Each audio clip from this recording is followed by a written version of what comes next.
Okay, Anna, tell us what you're doing. Changing my Dexcom. So you get in the app, go to settings, go all the way to the end, stop sensor. So then it'll ask you if you're ready to stop it. So if you are, you just hit stop sensor. Alright. I have a new transmitter, so I need to put that in before I change it. So I'm still... Tell Kimberly, why don't you tell them how often do you change the transmitter? This is supposed to last for 90 days. Okay, that's different than the sensor. The sensor is changed how often, Anna? Every 10 days. This is the sensor. So the sensor goes and attaches to the skin. You don't wear this. Yep. Okay, go ahead, Anna. Alright, so you're still in settings, so you hit transmitter. And then pair new, right? Mm-hmm. And then hit pair new, so you have to... You take a photo. You can take a photo or you can enter manually. I like to enter manually. I need to put the numbers in. Okay. So these are what you're putting in. You can take a photo of the QR code that's by her thumb, or you put in the numbers that she's showing right there. I like to enter manually because the QR code doesn't always work. Yeah. 87 PX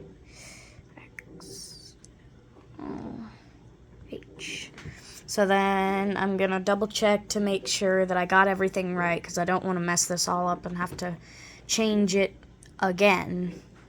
Okay. Because something like that has happened before, and it was not fun. Okay. All right, so now that we got that in, we have to enter the code for... So that's the transmitter, and the transmitter sits on the sensor.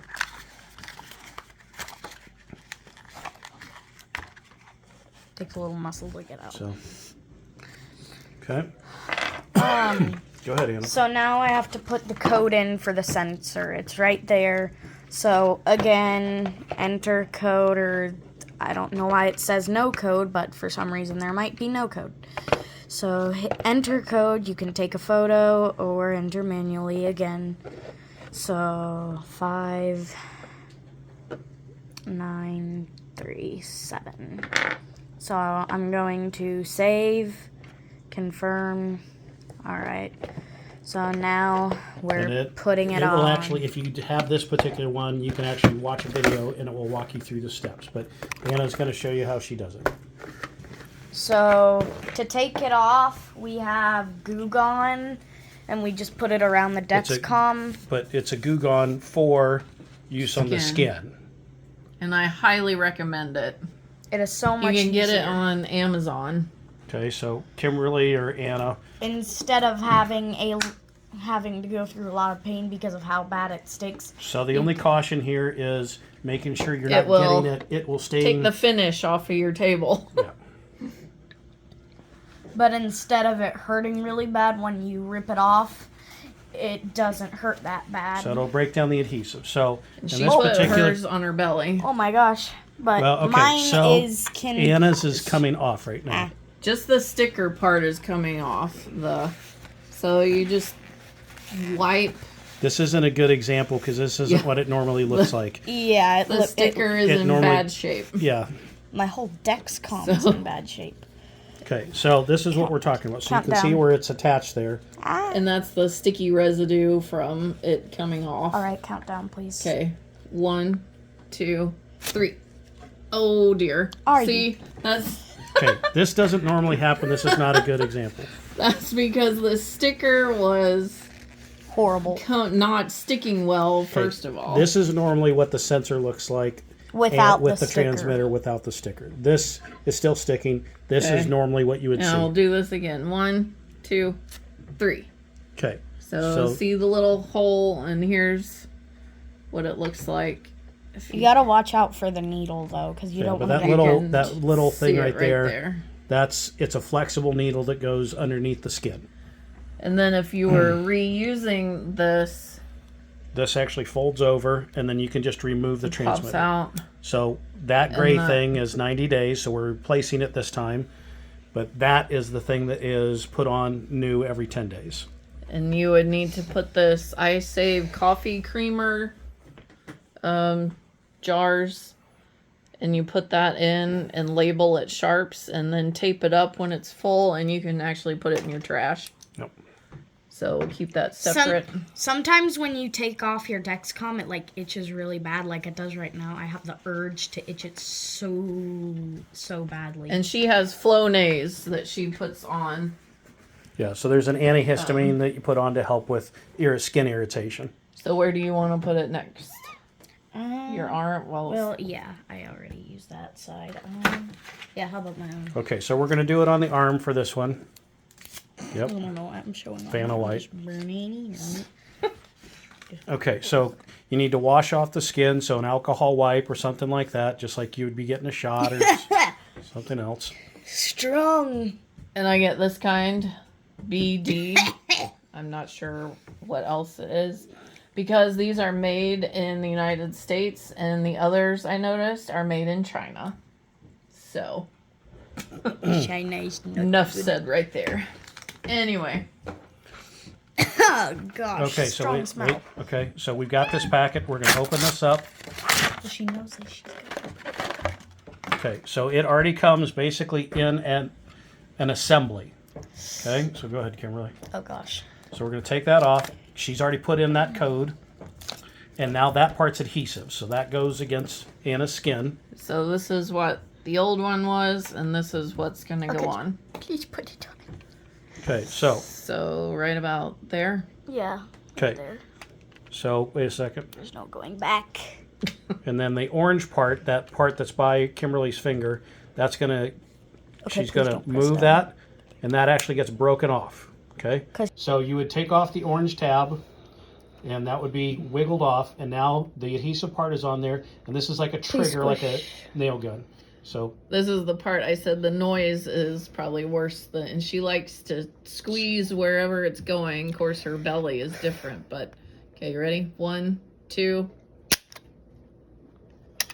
and then you're left with that. It might bleed a little bit, but a bleeder is a reader. Yeah. Yeah. So sometimes right there, I can see a little blood. it will A little. bleed some. But a bleeder is a reader again. So we'll take the alcohol wipe and we'll wipe off the new transmitter. Don't throw it on hard surfaces if you can't. Okay, but you want to make sure that those the metal parts are clean. Oh, it's bleeding. Darn it. It's bleeding. So that's what she's talking about. You can see a little bit of blood, but again, like Anna said, we've been told that if it bleeds a little bit, it's a good reader. Okay, so it goes in, it kind of snaps in place. It clicks twice sometimes. Yeah, there we go. The second click. It's all done. Okay. Now Omnipod. Now it takes 2 hours on her phone to warm up or begin reading. All right, so I hit next, and then connecting with transmitter. So I have to like. She puts the transmitter close to her phone, and she needs to keep her phone or other device with her. But it usually connects immediately. Yeah. So once. What? What's it say? Pair. Yep. Pair. And if it ever does that, because do not it's freak Bluetooth, out. So you saw the green. Now we start the sensor. Sensor. All right. Boom. Bada bing, bada boom. Okay, so now you see it's a 2 hour. And so the newer G7 is a lot faster, but the G6 takes 2 hours, and you're waiting during that period of time. So we'll have blank on her reading. So you see all the little dots. That's every 5 minutes we need a new we get a blood glucose reading. Now we have to wait 2 hours. So we try to do this earlier in the evenings. Right now it's just after 8 o'clock, because that means we don't start getting readings again on her until after 10 o'clock tonight. And I suggest not the G7 because I've heard it sticks really bad, so when you rip it off. It's a lot smaller, but it's new. So The G6 has worked out well for Anna so far, but there's some drawbacks, like I said, with the amount of time it takes to warm up. So, okay. Anything else? Pod is next. Okay. Pod, Now part we're one. going to do the Omnipod. This is the Omnipod 5. We like this because it's an all-in-one device. So same type of thing. We're going to use the adhesive remover like we did on the other device. And we're typically going to do it on all edges except for one. So notice she's leaving the top edge. Now again, this has been on for 3 days. This is every 3 days. This has to be taken off. Just some advice. The pod hurts way worse than the Dexcom taking it off. Like, because the adhesive. if you're a starter, you have to like. Well, so Anna deals with this every 3 days on this. Stop. Oh, Okay, so she has to go in. She has right now. Oh no. They just got FDA clearance, so hopefully she'll be able to now control this in the future from her phone. But right now, she has to have a separate device. So the CGM that you just saw her add actually communicates with her Omnipod that's on her arm, but it uses the reading. So right now it's waiting for readings, and it'll take 2 hours for this to get updated too. Okay, so Anna, go ahead. So if you're right here, then you have to scroll like one thing, and then it'll say change pod and the units left of insulin you have, and then. So that's the bad thing. You see that there's still units left. So we're throwing away insulin with the pod. So that's a frustrating thing sometimes, but there's also a lot of flexibility.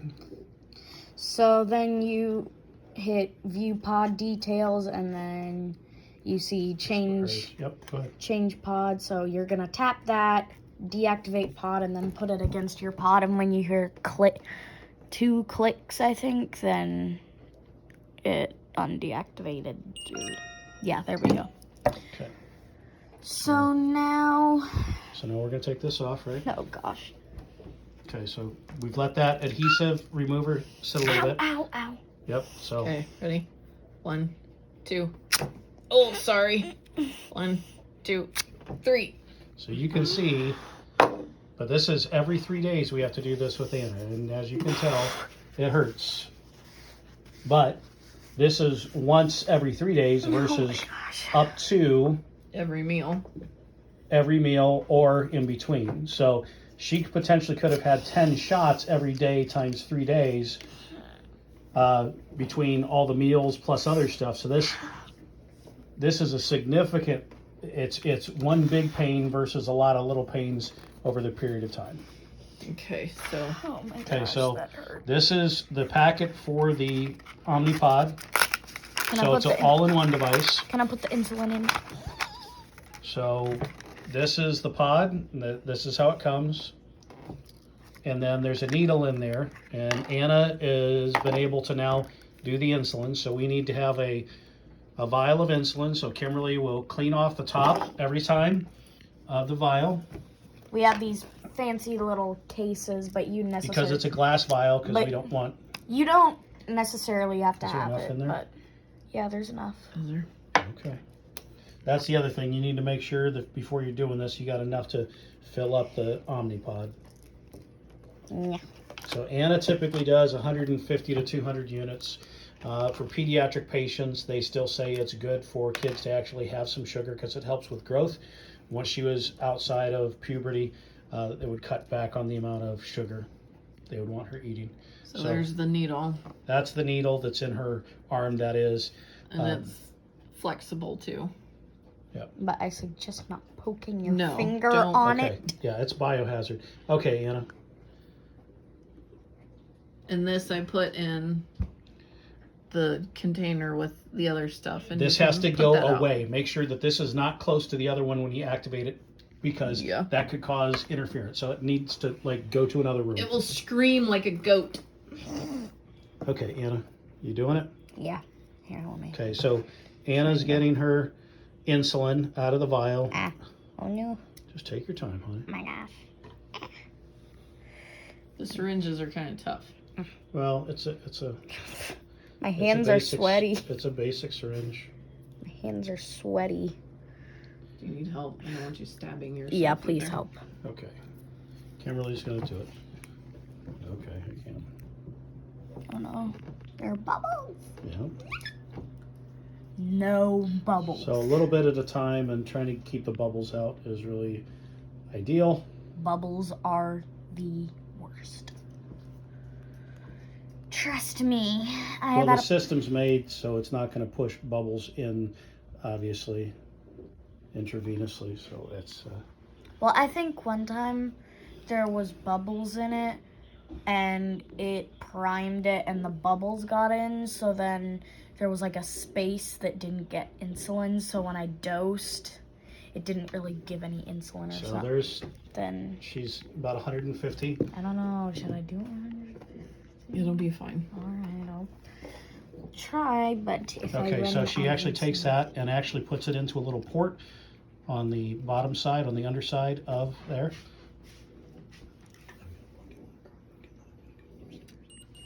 Okay, so you heard the little beep. 2 beeps. 2 beeps. Beep, beep. You don't have Okay. to make the noise. Well, we're trying to. There's too much You're not noise. the road runner. I know, but we're trying to keep the noise. So And the then needle this comes off goes in the the sharps container. jar with the rest of the stuff. This has nothing to it, so it can go in the trash. All right, next you get back on the pod, and then then you say set up new pod, and it'll show that. So we've already done that because Anna's done this So multiple then times. you tap next, and then it'll prime the pod. I like Well, to put that next so we can see what's going on. So it's communicating with the pod, but again, proximity. So the pod needs to be close to the control device. I like to put my pod on top so it can read a little better. A lot better. Sometimes it'll lose connection, so the big thing, and Anna's learned this multiple times, for the sensor or for the You pod, hear it clicking.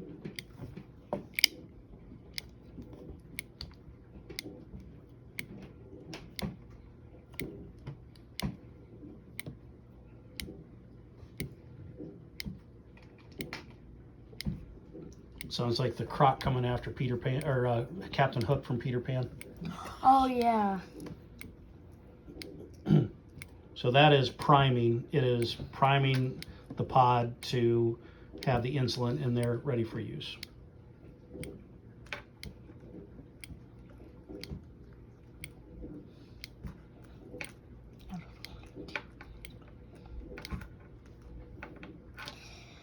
I hate it when I have to change my Dexcom and pod on the same day.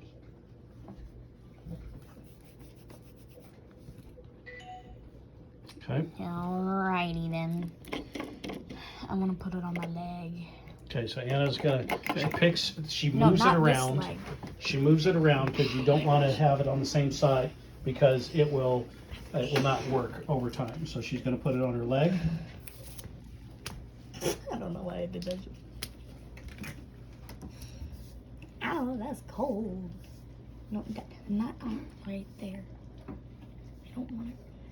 Oh, here, just cold. Right. No, we have to let it dry. Honey, Well, it dries by the fast. time, so then this thing, That breaks off. That's protecting where the needle's going to come out, the flexible needle. Take this off. Now we're exposing the adhesive. and be careful, we dropped this one time and that was a huge mess. Yep. So carefully put this on. Right there. No, up. Right there, yeah. That's Okay. good. So we'll put that on. Okay. I can. Here, can you squeeze my leg? Yeah, here. And then she needs this. Okay. So then So you my can. mom will squeeze my leg. So I'll press start, and then it'll ask if it's securely in place. Yes. So then. And then it start. clicks.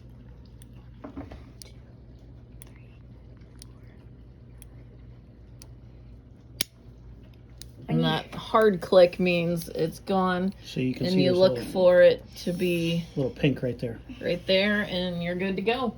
And then if it's a very light pink, but when you see the pink, then it's, oh my gosh. Because you can't read it. It's upside down. So this is the way I'm taking it. Okay, go ahead. So yes, it is an automated mode you will want. So yes, then, you know, it'll So just the start issue connecting. is, in this particular instance, because both the transmitter and sensor are waiting, it's not automatically going to go to automated mode. Normally it would, but we typically aren't doing both at the same time. Okay?